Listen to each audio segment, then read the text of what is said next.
Hi everyone, this video is recorded as part of week 4 miscellaneous task to take a tech seminar. I welcome you to learn how OLED works.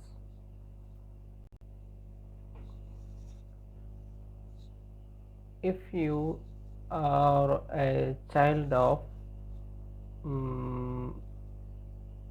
behind the 2000s, you will be familiar with these monitors.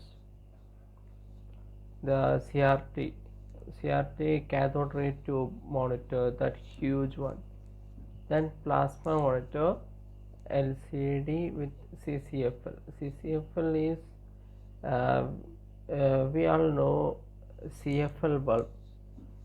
The LCD panels were previously backlit by those CFL technology.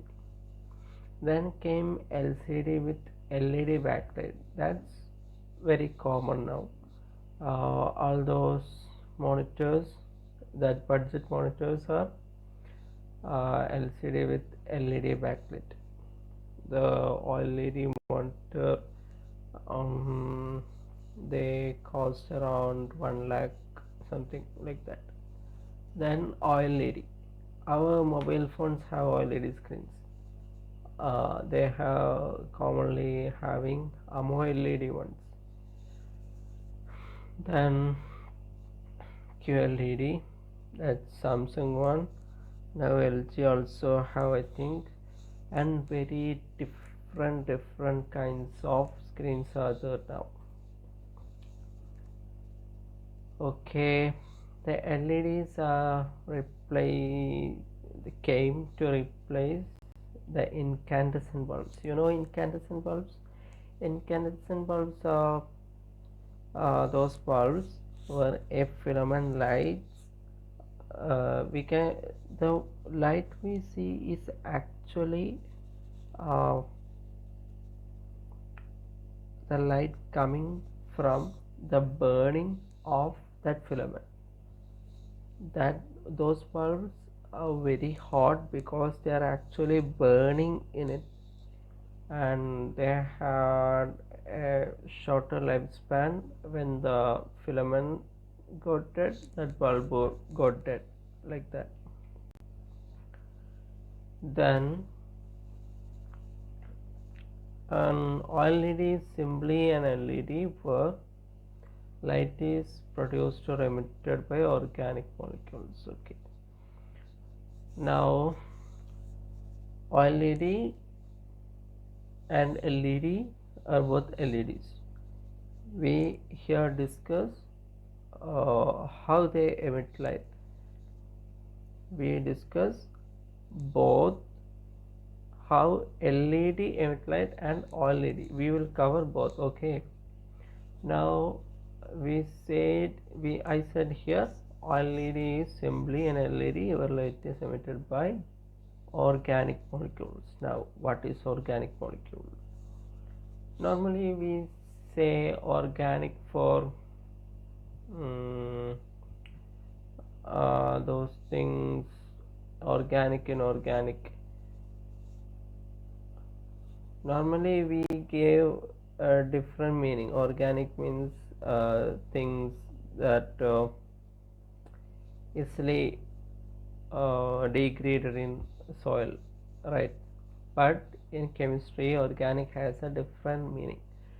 The organic chemistry is related to the molecules um, developed by bonding of carbon atoms. That meaning is here the has organic molecules are simply ones based around lines or rings of carbon atoms, including such common things as sugar, gasoline, alcohol, wood, plastic. They are all organic compounds. Why? They are made up of carbon atoms. Now we are we are getting more interesting. How ordinary LED works? Anyone who completed their plus 2 or even 10th standard, I think they will know this. We have two slabs, those with that round dots you see, they're holes, and those uh, that minus like sign, they are electrons. So the electrons have negative charge, so that slab with more electrons have more negative charge, more holes, more positive charge. So here more negative charge we call N type, more holes, more positive charge, we call them P type. So we have such an arrangement here. Now what?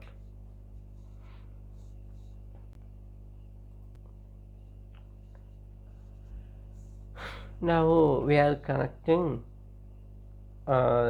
these slabs to an electric supply. After connecting electrode to an electric supply, if you wire the contacts one way, electron flow across junction from the rich side to the poor, while holes flow the other way, and a current flows across the junction and through your circuit via the contacts the other way, and electrons and holes won't cross over, no current flows at all.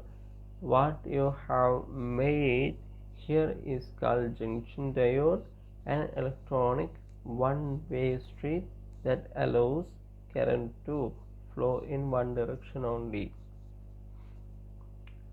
This is that if we, positive and negative, if we connect in a particular way, current wind flows in according to that. If we connect in another way, current wind flow according to that. In both cases the flow of electrons are different. Here when we connect in a particular way, when there is no current flows at all, that type of circuit is called a junction diode. An LED is actually a junction diode with an added feature. What is that feature? It emits light. Every time electrons cross the junction, they nip to holes. Nip means they bind. Nip actually means meaning like bite. They nip to the holes on the other side. When this happens, there is a surplus amount of energy. That energy is what we see as light. So now we are coming to the topic, how LED works. LED work in a similar way to the conventional diodes and LEDs, but instead of using layers of N-type and P-type semiconductors, they use organic molecules to produce their electrons and holes. In a conventional LED, the holes and electrons are from the adjacent slabs of N-type and P-type material, silicon or germanium, etc. In LEDs, instead of the silicon and germanium, we use organic molecules. Let's see. In an LED layer structure, we have a seal layer and a substrate layer. Okay, under the seal layer we have cathode, above the substrate layer we have anode. So anode is the cathode, anode is the cathode is the. Under cathode we have one organic layer, that is emissive layer. Above anode we have another organic layer, that is conductive layer. This is the structure of OLED layer. Now let's see how they work. First they are connected, then after power supply the electrons enter the cathode and anodes enter the anode, and let's see again. Okay, electrons enter, holes enter, then the electrons come to emissive layer and holes go to conductive layer. When they meet they produce light. Let's see again. They came, they bind, they produce light or they emit light. So when a hole meets an electron, the two things cancel out and release a brief burst of energy in the form of a particular light, a photon. In other words, this process is called recombination.